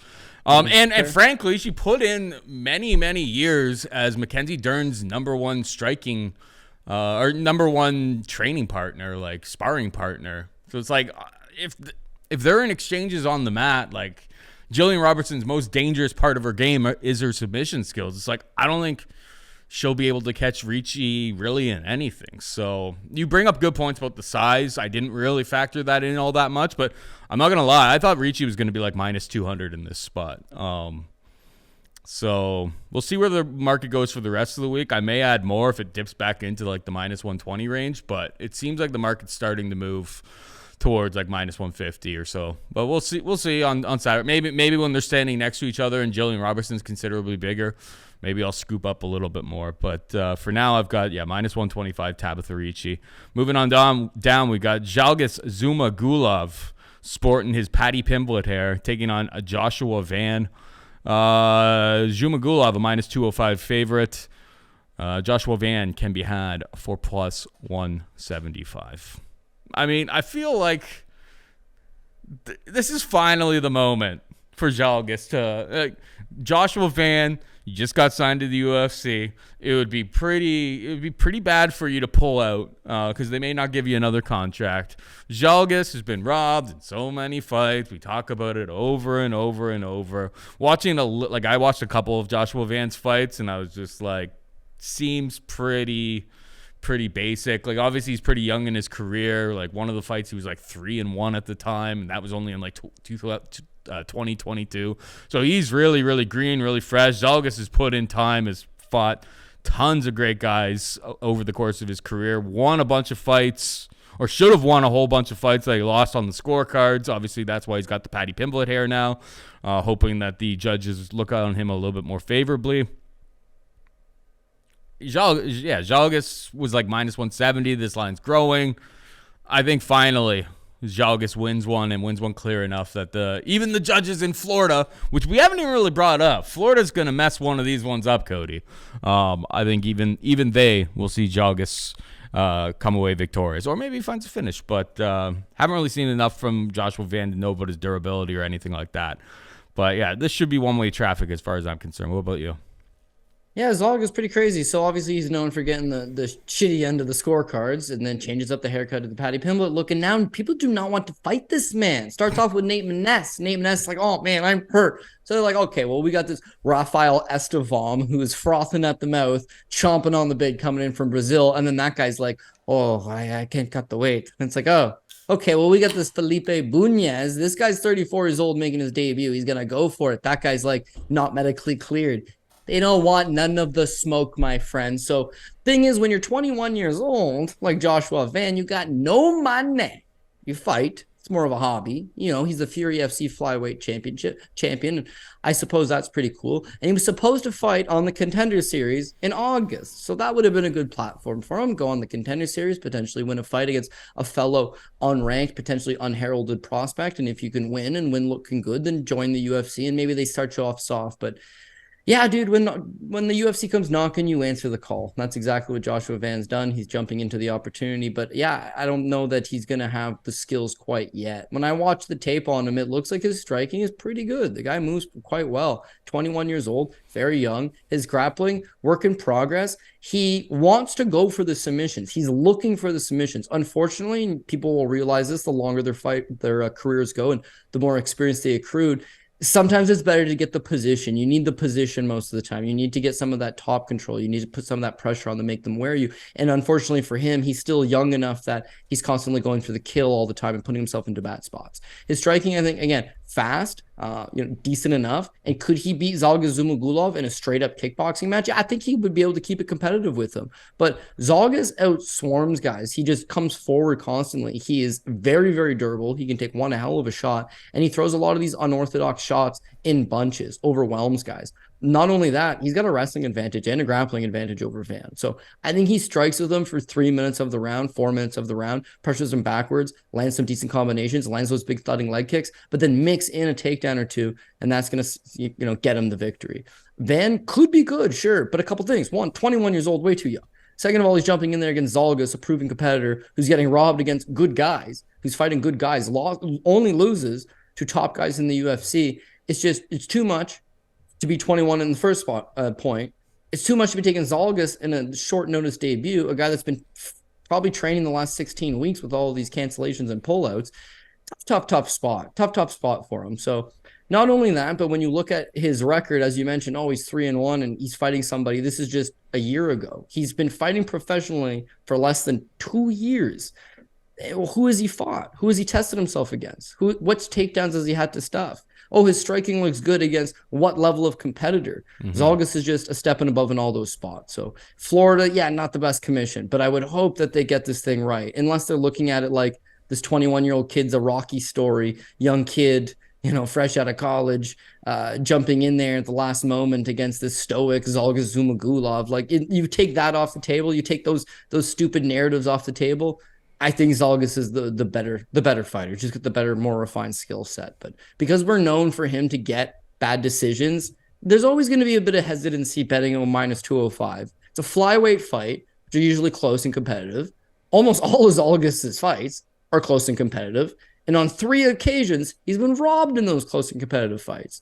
So minus 205, again, it's a price that you don't love to jump at. But when you do the tape study and you look at what's logical, Zhalgas has the better skill set. Better skill set should win the fight. And if there was one little X factor that you need to put you over the edge here, that haircut, baby, right? Got to solidify things for us. Let's hope so. If he gets robbed in this one. I mean, we're in Florida, which is like the perfect setting for it somehow to go against him, even if he should win the decision. Like, don't a mullet might have been a better choice in Florida. That's fair. All right, moving on down. It's Trevor Peak Fight Week, Cody. Trevor Peak taking on Chepe Mariscal. Mariscal opened at like a plus 205 or plus 210 underdog, and he's been bet to the slight favorite at this point. I went and watched a little bit of tape, and I mean, the one time that he's been like knocked out on the feet was against Steve, and Steve. Our boy Steve. Steve's a hell of power. Steve has hella power, and it wasn't. But bro, like that. Sorry, I didn't watch the Brito fight. In fair, it was a horrible stoppage against Steve. He was up against the cage defending himself. He had just thrown like a spinning elbow seconds before that. This guy Mariscal, like, his record is like what 16-9 or whatever. It's like it's not very pretty, but it's like he has fought some very, very legitimate fighters over the course of his career. Nobody's coming. I'll let you talk about Trevor Peak Fight Week, and then I'll wrap it up with my thoughts, because that's what the people are here for. Yeah, so again, when you look at Jose Mariscal, okay, we'll start with Trevor Peek. I'm a huge Trevor Peek fan. He had a much easier fight on the table with Victor Martinez. Like Victor Martinez just got knocked out by Jordan Levitt. How the hell are you going to get knocked out by Jordan Levitt and then stand up to Trevor Peek's punches? So yeah, it's a short notice replacement opponent, but it's an infinitely tougher opponent. That Mariscal's a lot faster. He's got a decent judo background that he might threaten some of these, foot sweeps. He might try to threaten taking down Trevor Peek a little bit, but the guy can absolutely brawl, but he's also capable of fighting a technical kickboxing fight at range. He's on a good little win streak right now. And you mentioned it, for someone that's just debuting in the UFC, he's not your typical debuting fighter. He's 30 years old, right? His skill set is pretty well locked in at this point. He trains at an Elevation fight team, right? So he's getting some solid rounds with one of the better teams in the world at Elevation. Cardio seems to check out. And he's just kind of faster, maybe a little more technical than Trevor Peek. So I could see why at plus money you would want to jump on this guy. You mentioned he's got incredible victories already. He does. He went 11-0 as an amateur, okay? Solid. As a pro, he's already lost to Gregor Gillespie, who also knocked him out in the first round, but Gregor just took him down and absolutely rocked his shit, right? He lost to Bryce Mitchell by decision. He's got a no contest with Carl Deaton, who's also in the UFC. He's got a split decision win over Pat Sabatini, who's in the UFC and just looked awesome. He's got a win over Yusuf Zalal, who used to fight in the UFC and is going to work his way back up because Yusuf Zalal's definitely on the up and up. He's fought a bunch of good guys. Joanderson Brito, Steve Garcia, Sean Soriano, head scratcher. But then he's fought 7 or 8 UFC veterans at this point. So I think at 30, you're going to get a good version of him, not someone that's a little bit green or wet behind the ear. And as much as I'm a huge Trevor Peek fan, Trevor Peek is like the epitome of green. He needs experience. He needs to get in there and fight 3 times a year against a slowly better level of opponent. They did an excellent job of the regional scene building him up. Better fights. Culminates a fight with Kama Worthy, a very tough UFC veteran who has him, I wouldn't say in trouble early, but definitely stung him with some shots. Peek's just so damn tough and so damn stubborn. He walks through the shots. He gets the knockout victory. You see him on the Contender Series. We nailed a nice one over Malik Lewis at plus money. And he proceeds to get his ass kicked, Paul. Oh, my God. And then about 4 minutes in, you can see that Malik Lewis is starting to break. And if you have that break inside of you, it's a bad spot to be in against Trevor Peek because that break's not inside of him. He's going to be continuously coming after you, trying to mallet in your head by any means necessary. So Malik Lewis folded under the pressure. And then you see him in his UFC debut, much of the same. It's like there was a good game plan there, okay? I'm going to neutralize him. I'm going to take him down. I'm going to try to, take away some of that vicious power. I feel like Eric Gonzalez knew I might have a slight wrestling advantage over Trevor Peek. But Peek's very physically strong, and most of his camps are working on him getting up. Because even though he's not the most technical guy, guys don't want to stand in front of him. Too many chances to be taken. So take him down, use his basic grappling against him. That's what they're trying to do. But he's been working on it and he's been getting back up. So when I look at Mariscal, I don't think tries to take him down. But again, he's a judo black belt. So he probably has the capability and the skills to take him down. And maybe he flirts with the idea of taking him down. But I think he's going to start out and he's going to play at range. Use his technical kickboxing, use his speed, use some length, use those kicks, and I think he'll just beat Trevor Peek to the punch. He'll just slowly beat him to the punch. And Trevor's going to keep coming forward, and he's going to have that wild dog look in his eyes, and eventually it's going to start to get to him. And eventually he's going to result back to what he does best, what he used to do back in the day, Mariscal, which is just throw down. I mentioned he was 11-0 as an amateur, 10 first-round knockouts in that stretch. When you look at his pro career, 1, 2, 3, 4, 5, 6. He likes to get the knockout. He likes to go at it early. He likes to get those finishes. He is an aggressive guy. When you look at his last couple of fights, he's been able to fight from the outside, but it results in a lot of same stuff. He wants to throw down. And I feel like taking a fight on a week's notice, week and a half's notice at best, against Peek, he's not going to be in peak physical condition. But not only that, all jokes aside, his durability is not quite there. Like you're getting into a gunfight with a guy that can take a frying pan across the face, and you're tough enough, but yeah, I think at some point the dog's gonna come out of Peek. Peek's gonna land something, put him away. Now, as I was talking to a friend of mine, don't love the idea of Trevor Peek as a favorite over Mariscal. I don't want to. He initially was minus 175. Don't like that price tag, but if I can get plus money on Peek, which is where it's trending to, if I can get even money on Peek, yeah, I'm cool with that. And if I can live bet Peek, who may get shit kicked in the first round, as we've seen before, Okay, great. I'll get plus money going to the second and the third because Mariscal doesn't have rock solid cardio. I don't think, even though he's at elevation, I don't think he's got rock solid cardio, and the durability I think is an issue.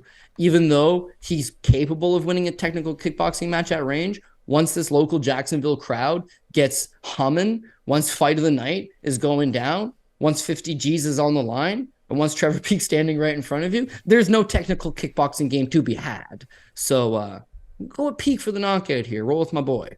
Well, I mean, that's the least shocking, prediction. That there's no way you were picking against him on this program. I picked against Chris Curtis in his last fight, which hurt me. And then it was a stupid no contest. God damn it! I shouldn't say stupid. He got headbutted. Whatever. But Chris Curtis is your boy. If you're gonna betray your boy, it'd be nice to get paid. You know this guy. You know this guy personally. I like Trevor Peak a lot. Yeah, of course. He's got the dog in him 100%. It like that knockout last time out there was absolutely just insane. Literally throwing standing hammer fists and dusting Eric Gonzalez. But yeah, every single one of his fights, he is winging shots from the hip. He was throwing leg kicks that's like the other guy's totally anticipating it, checking the leg kick, but like he just continues to just throw it. Like he is just all violence all the time. Here's like my greasy thought on this one. Is like I've been looking around for like a market on this because I feel like it would be probably pretty wide. I mean, a lot of people think that this fight's going to be finished in the first round. It's like watching the Steve fight. It's like Chepe Mariscal was able to take a whole bunch of punishment, and that fight shouldn't have been stopped. So you always are at the will of whoever is refereeing the fight. Like both of these guys could be knocked down at any given time, and a ref steps in, makes a mistake. I mean, we're just coming off of a past weekend where refs make mistakes. These things happen in MMA. But I feel like if this fight gets like over 2.5 rounds, it's got like fight of the night written all over it, and it's so deep on the prelims. There's 14 fights on the card. Like, I wouldn't be shocked to see this one go over 1.5. I wouldn't be shocked to see this one go into round 3 because like both of them have showed like they can get dropped, they can get hurt, but like they both have a tremendous amount of heart and can take what I think is a serious amount of damage, which all kind of culminates into like I've been looking for the props. Obviously, it's like a fight night card, so it's like nobody's really releasing those ones too early in the week. I'm on the lookout for, fight of the night, one of those plays, which only a few books kind of carry it. But I'm gonna pick against your guy Peak. I think based on technicality, like the technical ability of Chepe Mariscal. What if I gave you one last thing to think about? Wait until the weigh-ins. Simple fact is Chepe Mariscal, 45. All of his fights are 145. His last fight against Guilherme Faria is actually a catch weight of 150. But of 18 pro fights, he misses weight. He beats Guilherme Faria. Catch weight of 150. Maybe that's a sign he should be moving up. But of 18 pro fights, 16 of them are at 145 pounds. Tapology lists him at 5'6". UFC's stats, like the UFCstat.com, they list him at 5'7". Here's the question. How would they know? He doesn't fight for them. They've never had to measure him before. So Peak's a solid 5'9", man. Not only that, he fought at 170 back in the day and he didn't look out of place. So if he comes in and he's way bigger and this ends up being a gunfight, yeah, he's folding them up. And then the last thing I'll give you, not that this helps or hinders or anything, but a word is that they've told Trevor Peak if he comes out unscathed and he comes out with a nice win, that they'll throw him right on the UFC pay-per-view in Nashville, August 5th. So I think he's probably going to come in and look for that first round knockout, which he looks for anyways. But if they're dangling a carrot right in front of him, well, that bad man just got even badder. He's a very violent man. I just think there's a lot of work in progress. Like it's going to be very, yes, that's true. Like he has a lot to learn. Like what he has, you cannot teach. Like the guy's he is trying to kill you literally with every strike. But it's like he is like coming from the hip with every single strike that he throws. And the cardio seems to hold up. I mean, he's a damn like that was my favorite tape to do this week is like rewatching his fights. I was just like, this is exactly like he's like a modern day like Diego Sanchez, basically. The skill, like the actual technical skills, have some some room to grow. We'll just say that, but like the guy's an absolute warrior. I'm saying that like this has like the makings of fight of the night if this fight can get extended and get into the deeper rounds. That's all I'm saying. And yeah, that Steve knockout of Mariscal, complete fugazi. That should not have been stopped. Like just a terrible job by the commission. Anybody rewatch that fight and you'll agree with me 100%. I got to go watch the Brito one though. Steve's the bantamweight, isn't he? My boy Trevor's big. Anyways, yeah. Cody, do you want to take a shoey bet? Do you want to take a shoey bet? No. It's a I want to take fight, Paul. All I want to do is take like a 14-1 prop that this ends up being fight of the night on a very busy card. But yeah, I'll lean towards Chepe Mariscal mostly just to trigger you. Like I feel like I'm picking against your boy. I'm triggered. I'm just sweating. To get you a little bit triggered. But no, like if I can find one of the like it's early in the week, they don't post those usually until like Friday or whatever. It's like I feel like that could be kind of like nobody's gonna be surprised that Trevor Peak is in it, but like maybe the sports books aren't wise to the fact that like this has like if this fight is able to get into a third round, like it has like fight of the night written all over it. Moving on down. We got Jamal Emmers taking on Jack Jenkins, -210 for Emmers, +180 for Jenkins. Who you got here, bud? Yeah, I got conflicting thoughts on this one for sure. So looking at the line, the -210 on Jamal Emmers, I could never do -210 on Jamal Emmers. Simple fact that here's a guy that's extremely talented. You know, I think you and I have sung his high praises in the past, and then just like seemingly no ring IQ. Like I bet the guy over Giga Chikadze, he had him dead to rights. He can easily out wrestle him. He can easily out grapple him. Chooses to do neither. But why not just kickbox with Giga Chikadze? Like what a great idea that would be. No. Terrible idea. Ends up losing the fight. Split decision on a fight he could have won. Still almost did win. But just like very illogical. His fight with Pat Sabatini, as you remember that one. He's just cooking him upstanding. Pat Sabatini falls to the ground and rolls for a leg lock. And Emmers is like, you want to play footsies? Let's play footsies. And then taps out basically immediately afterwards. Why would you go to the ground with him? Why would you play leg locks with him? It's just another bonehead decision. Then he tears his knee, takes a bunch of time off, and they booked him against Kasain Askabov, who's 23-0. You and I both hit him at plus money. Simple fact, Askabov at 23-0 was like, not good. And Emmers looked good in that fight. Again, he's explosive. He's got decent enough footwork. He can play that outside range game very effectively. He can wrestle. He's got a good shot. He's got solid enough grappling, and his cardio seems pretty okay. He was able to matador him for the most part. Only landed the one takedown, but again, looked good in that fight, staying to the outside. He could do much of the same things to Jack Jenkins. I think he's faster than Jack Jenkins. I think he's a lot more athletic than Jack Jenkins. I think he's got a wrestling advantage over him. Potentially also go out there and just out-grapple him. Jenkins just fought Don Shainis. He got taken down by Don Shainis, but he also got swept twice and got caught in a couple potential submission attempts by Don Shainis. That's not good, man. Emmers chooses to shoot that low single leg on you. If Emmers drags you to the ground, if Emmers gets on top, he's going to spend some decent quality time. He's going to fish for submissions. He's going to look good to the judges. As far as his stand-up game goes, he's a little bit faster. He's agile. He's fleet-footed. And if he stays at the outside, that mixed in with those sporadic takedowns probably wins him the fight. At -210, I can't trust him to shoot the takedowns. I can't. And so if he doesn't shoot the takedown, which he probably won't, it's gonna be like, long range kickboxing. Here's a 1, here's a 1-2, here's a 1-2 with a body kick. Whereas I actually do like the technical boxing out of Jack Jenkins. Jenkins throws in combinations, Jenkins throws tight, and Jenkins is capable, I think, of racking up decent numbers. So in a tit for tat striking battle, I think similar to the Giga Chikadze fight, he's losing these exchanges. He's just not registering that he's not doing quite enough, and then eventually drops a decision. If he shoots the takedowns, he may win. But it's not like Jenkins is a total fish out of water. He took Shainis down 4 times himself. He had some good spots. On the regional scene in Australia, it looks like he can grapple. It's that the regional scene in Australia and New Zealand, that's a far cry away from Jamal Emmers, who has a legitimate skill set. Just doesn't have legitimate ring IQ and put it all together sometimes. So, again, you can't just, on a 14-fight card, we're just going to take a whole bunch of favorites. Like, someone's going to shit in the apple pie. Jamal Emmers is a guy that's shit in a few apple pies in his day, and he's a -210 favorite. So the writing's on the wall for him here. I think I'll take Jack Jenkins. Don't love it. But yeah, it's an underdog pick. I'll take Jack Jenkins. It's a tricky one. It is a really tricky one.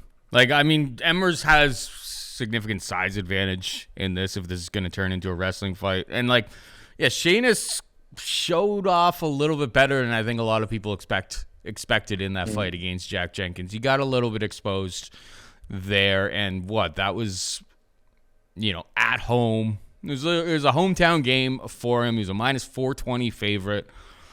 I don't know. I feel like the experience with Emmers, the problem is, I feel like the market is pretty right on this. It's like minus 210. Like Jamal Emmers has been a little bit flaky in some of his fights, but he's got a massive reach advantage. He's definitely has a lot more experience in the octagon. Wrestling should probably be a bit of a push between the two of them. He's bigger, a little bit stronger, bigger at least. I don't know about stronger. One fight in the last 3 years. Yeah. I mean, it's dodgy. It's dodgy at best, Cody. It's dodgy. Plus money when it's dodgy, right? The guy's 33 with one good knee. Come on, Jack Jenkins, do it for me. Jenkins by decision. What is that? What is the price? Yeah, that's a good way of looking at it, too. Point him on the feet, box him up a bit. I mean, Emmers put up 116 significant strikes just a couple fights ago. Means like 5 years ago. Yeah. 2 fights ago. Yeah, against Vince Cachero is a low-level fight. Come on, 103 significant strikes. Okay, all right. I flipped. We're going with Jack Jenkins. Jack Jenkins by decision. It's only plus 240. I would just take the money line. In that type of situation. Jack Jenkins, we gotta pick some underdogs here at this point. All right, moving on down. We got Tatsuro Taira taking on Kledson Rodriguez. Minus 260 for Taira, plus 220 for Rodriguez. Do we have another live dog that's capable here? I am terrified to fade Taira. The grappling is most definitely on point, and his back takes. My biggest fear, like what I hate most in this game right now, is just guys that are so good at taking the back and just neutralizing you. Because it's like there's literally nothing certain guys can do once you take that position. And if you bet on the other guy, even though there's not much damage, like the ref's never going to stand it up. And they can just literally hang out there and just, fight for rear naked chokes. Rinse, repeat over the course of 15 minutes. So it's like, I totally understand why Taira is the favorite here. But, like, he's very, very young. He seems kind of green in a lot of aspects of MMA. But that grappling is on point. And his back takes are elite. So I am tempted to back the underdog, Rodriguez, who had a bad, proper UFC debut. But showed that, he's got a lot of potential in his last time out there, getting the early finish.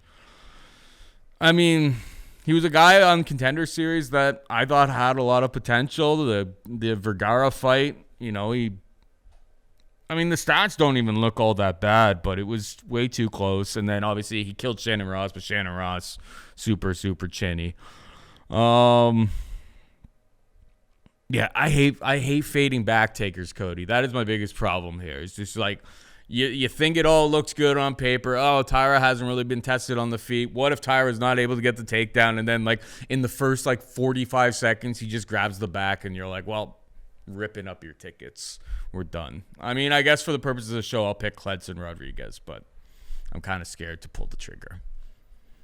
Yeah, dude, I 100% hear you. So every card you see these guys, and we talked about it a little bit on this one, is like, are you going to buy the hype? Are you going to buy the hype? And I'll admit, on this card alone, you'd have to buy the hype on... There's no hype on Austen Lane. Gabriel Santos has already had that debut. Mateusz, Rebecki, Loik, Radzhabov, maybe you're buying some hype. Joshua Van, he's 21. You'd have to buy the hype. Chepe Mariscal has never debuted. He's jumping up a weight class. You're buying some hype. Like, there's always that, you're taking that chance. I bought the hype on Kledson Rodriguez. I thought this guy looked awesome. I thought in the Contender Series, here's a legitimate flyweight prospect, a guy that's going to challenge the top 10 and the top 5 of the division in the near future. Not right away, but in the near future. He's young. And he's the complete package. Still only 27 years old. The guy can wrestle. The guy can grapple. The guy's got solid pace. He's got very good durability. And he can strike. Solid power and also very solid volume.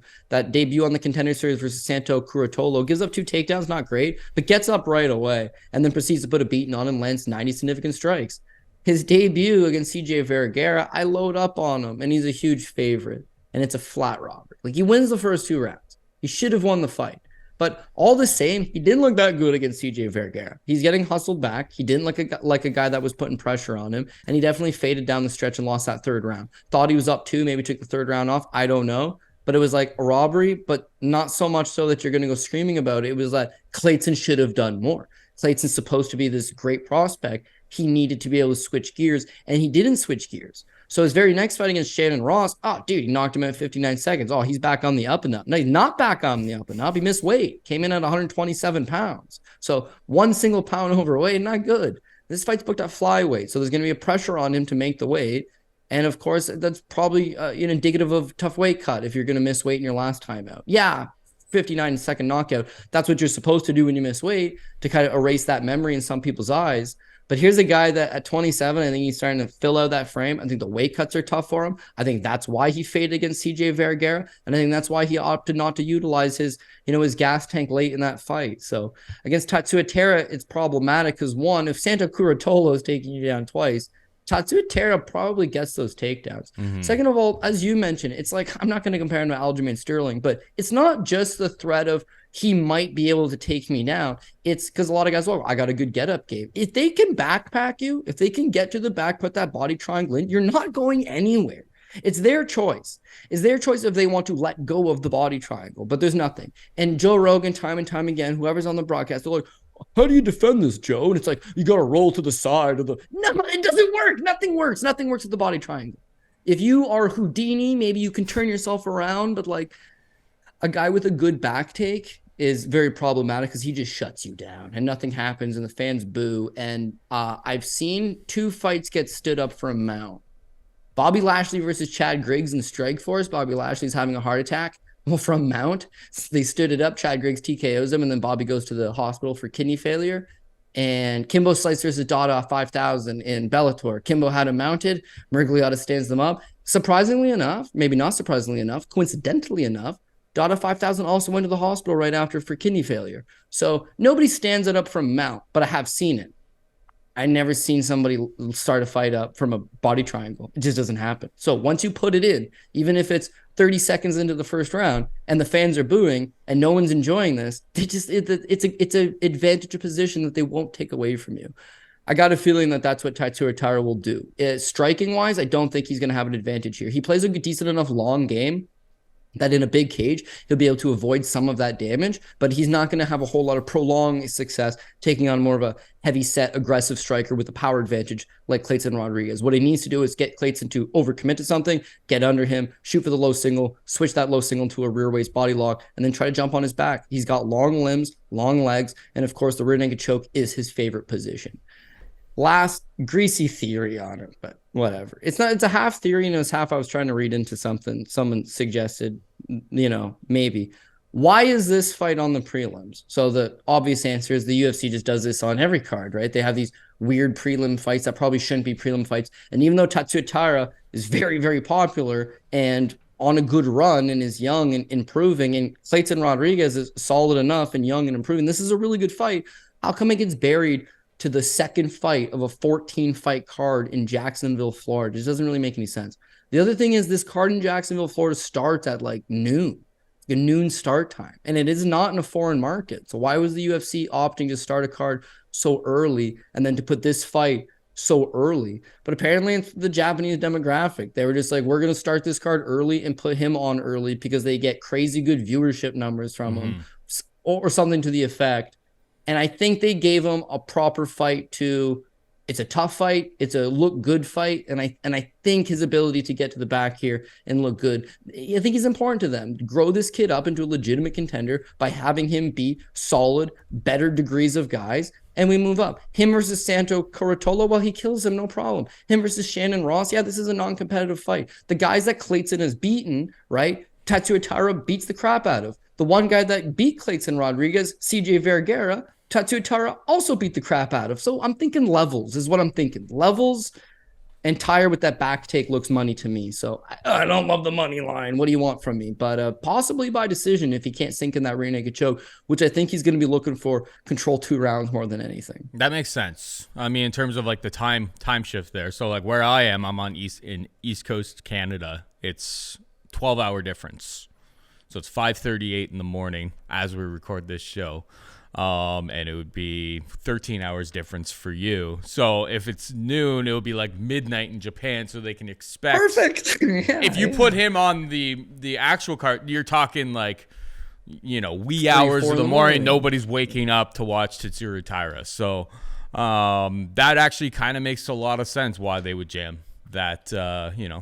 You got to sell those Fight Pass subscriptions there, Cody, by any means necessary. All right. Finally, we've got Cody Brundage taking on Cedric Dumas.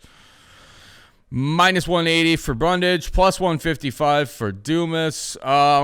So, this one opened up as a pick'em, and the market absolutely smashed Cody Brundage. I feel like you probably, if you didn't get in on Brundage at, the early numbers, if you didn't beat that steam, let me just remind you, this guy pulled guard against Rodolfo Vieira last time out. Or jumped guillotine, against Rodolfo Vieira last time out there. He also jumped guillotine. It didn't end up costing him the entire fight, but he did it against Nick Maximov as well and ended up on bottom. So it's let's call a spade a spade. It's once you get up to the minus 200 range with him, I mean, the guy's been knocked out. He got knocked out on Contender Series. It's just you're dealing with a guy who has historically made some bad decisions over the course of his UFC career. Watched a cool little interview by MMA Locker Room as well. Not many people have Dumas on their programs, and yeah, he kind of gave him 45 minutes to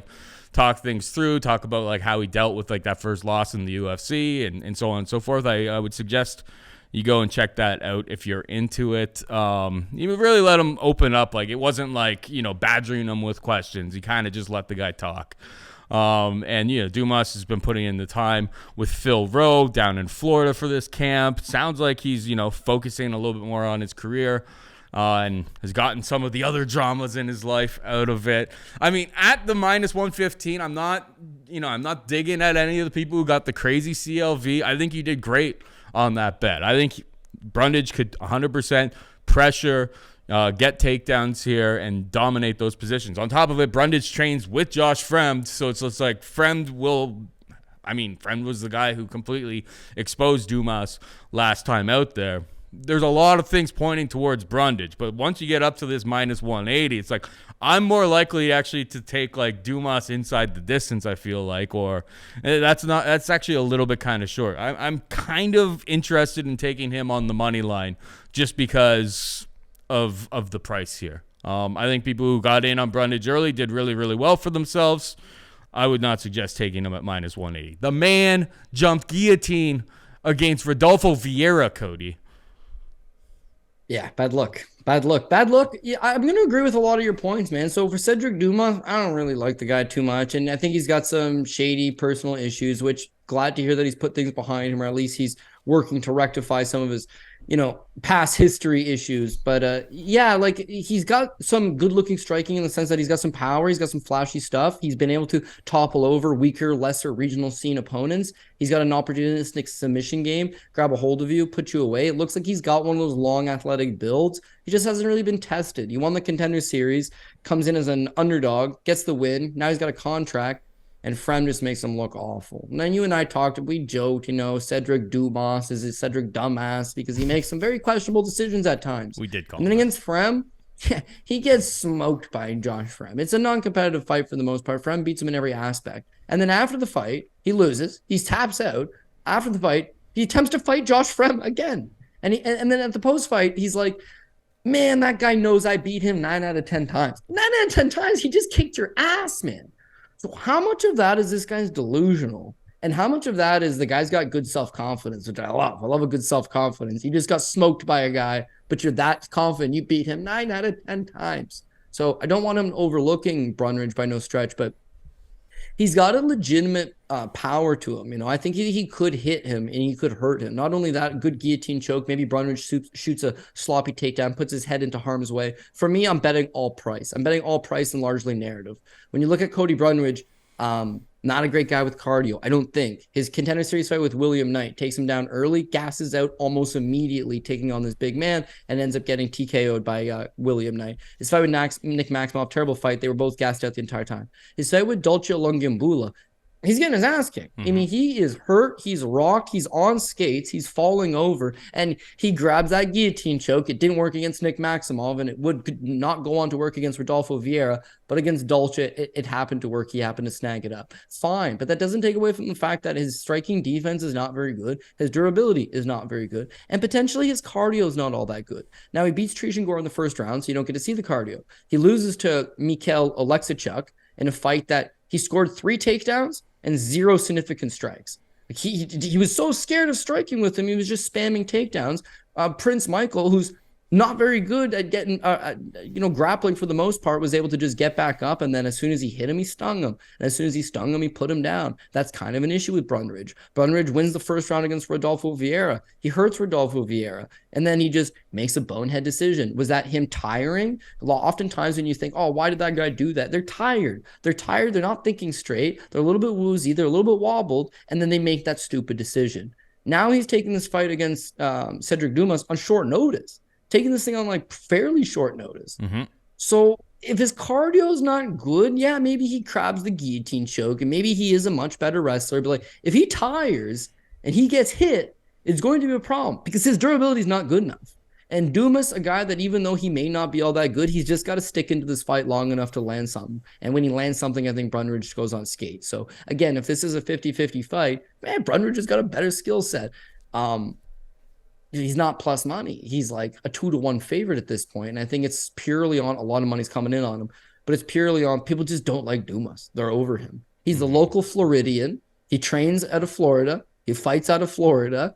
And I think he gets a knockout. So I don't think he needs the judges, but hopefully he can feed off the crowd or something and feel himself at home.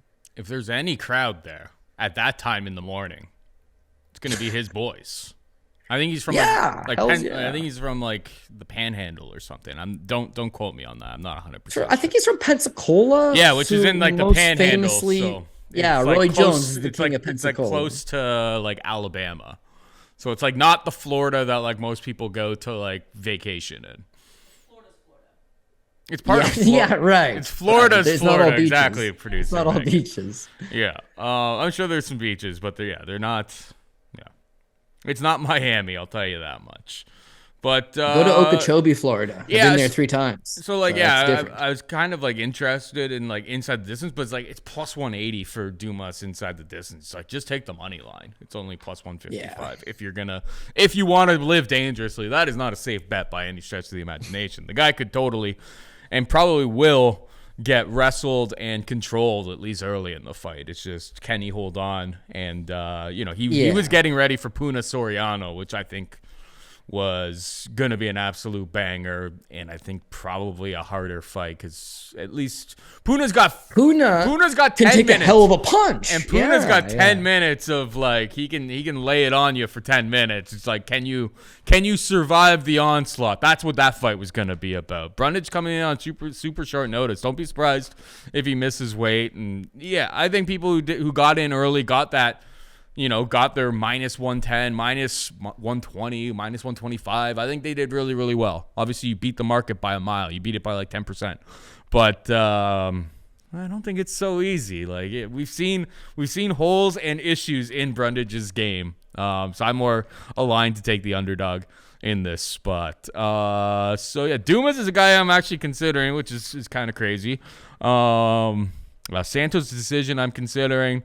The bets that I have made at this point: Tabatha Ricci minus 125, Neil Magny minus 143. Hit him with the PRP, kid. Yeah, we're gonna go this week. It seems a little favorite heavy, but we're gonna go with Topuria. I got some reservations there, and of course, a live bet I think is the way of looking at it. We're gonna go with Amanda Hebus. We're gonna go with Justin Tafa, Gabriel Santos, Brandon Allen, Neil Magny, Randy Brown, Mateusz Rebecki. I'm taking Gillian Robertson, which is dog number 1. Zhalgas Zhumagulov, Trevor Peak, technically dog number 2 at this point. Jack Jenkins, dog number 3. Tetsu Terra and Cedric Dumas. dog number 4. So maybe I will be the Dumas for picking him, but only time will tell. And it's the first fight on the card anyway, so whatever. It's not going to cost us a whole bunch. Yeah, you're going to have a couple spring-loaded upsets here and there. Hopefully we can avoid them at the top. When you think about it, it's like, well, who are your top 2? And I have a top 2, I could put Topuria at the top, but that's a full hedge out because at this line, it would just make all the sense in the world to take a little bit of money on Emmett if you could get that far. But I can't put Ribas on the top ticket. Pat May would explain to that one to you if you wanted. Gabriel Santos at minus 230. Man, Onama's not a washover. I don't want to top ticket him. Brandon Allen's got durability issues. Top ticketing him would be tough. I'm not putting Randy Brown or Neil Magny up there because question marks. Reduce Rebecki is in a tough fight. Zhalgas Zhumagulov, he gets robbed. Trevor Peak is going to be in a fight of the year contender. There's nobody that screams safe. Tatsuya Terra, who is supposed to be safe, is fighting a legitimate prospect in Clayton Rodriguez. So it's up to me to buckle down and figure out what pieces make sense where. But then luckily for us, we got a PFL on Friday too. So maybe we can mix match and find something that works. Yes, sir. I mean, and anything that goes to decision, we're in Florida. So it's like, be prepared. Yeah. Be prepared for the worst because nothing good in the world of MMA judging ever comes out of the state of Florida. Like, there is always something horrible. There's always a bad scorecard. Like, Texas, Florida, they do not have good track records by any stretch of the imagination. Must be something in the water down there. But anyway, that is it for us this week. Hope you enjoyed the show. For producer Megan and Cody Saftic, I'm Paul Shaughnessy saying goodbye and good luck.